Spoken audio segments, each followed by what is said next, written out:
નમસ્કાર, આપ જોઈ રહ્યા છો નેશન પ્લસ ન્યૂઝ. હું છું આપની સાથે હિરલ પંડ્યા. ભારતીય જનસંઘના સ્થાપક ડોક્ટર શ્યામાપ્રસાદ મુખર્જીના 125મા જન્મજયંતિ વર્ષની ઉજવણીના ભાગરૂપે આજે વડોદરા જિલ્લા ભાજપ કાર્યાલય ખાતે એક વિશેષ કાર્યક્રમનું આયોજન કરવામાં આવ્યું હતું. આ પ્રસંગે ભાજપના પ્રદેશ અધ્યક્ષ જગદીશ વિશ્વકર્મા ખાસ ઉપસ્થિત રહ્યા હતા. વડોદરા જિલ્લા ભાજપ કાર્યાલય ખાતે ડોક્ટર શ્યામાપ્રસાદ મુખર્જીના 125મા જન્મજયંતિ વર્ષની ઉજવણીને લઈને વહેલી સવારથી જ કાર્યકર્તાઓમાં ભારે ઉત્સાહનો માહોલ જોવા મળ્યો હતો.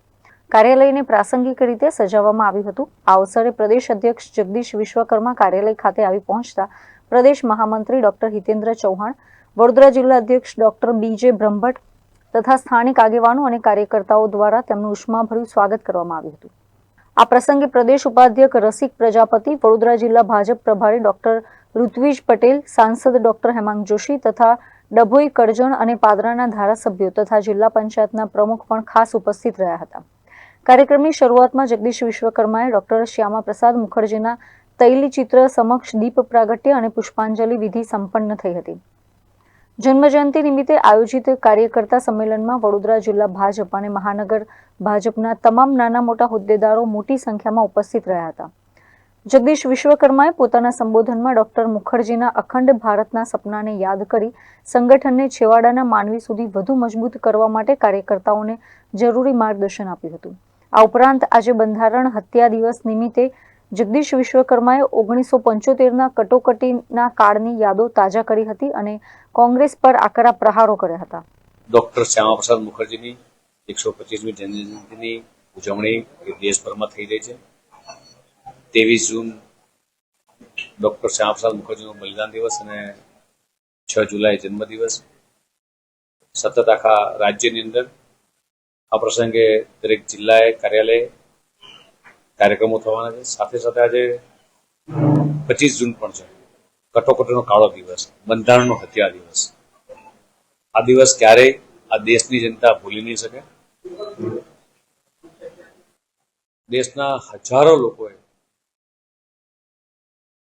ટૂંકમાં બલિદાન આપ્યા છે.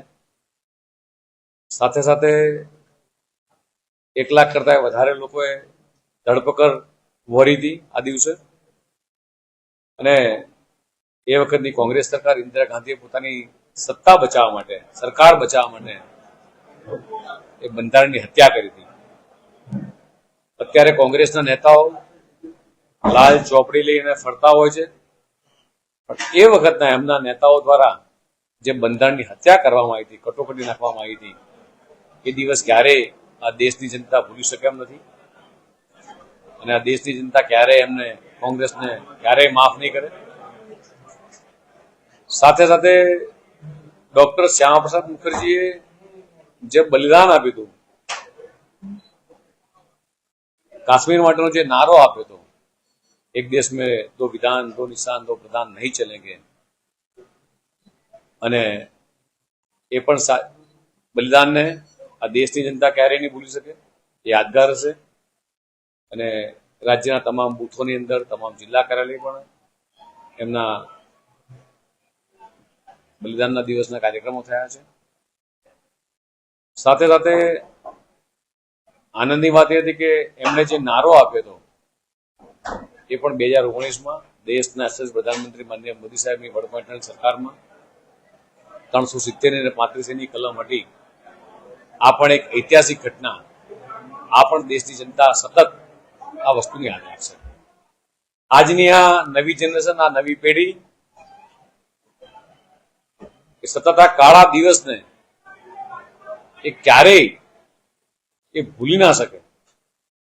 એ પ્રકારની ઘટનાઓ એ વખતના કોંગ્રેસના નેતાઓ જે કરી હતી, એનો સંવાદ આજે વડોદરા ખાતે પણ થવાનો છે અને રાજ્યમાં અલગ અલગ 4 જગ્યાએ એના કાર્યક્રમો થવાના છે. કેમેરામેન નવનીત પરમાર સાથે Chirag Patel, Nation Plus News, Vadodara. સમાચારોના સતત અપડેટ મેળવવા માટે અમારી નેશન પ્લસ ન્યૂઝની યુટ્યુબ ચેનલને સબસ્ક્રાઇબ કરો, બેલ આઇકન દબાવો અને જોડાયેલા રહો ફેસબુક, ઇન્સ્ટાગ્રામ અને ટ્વિટર પર.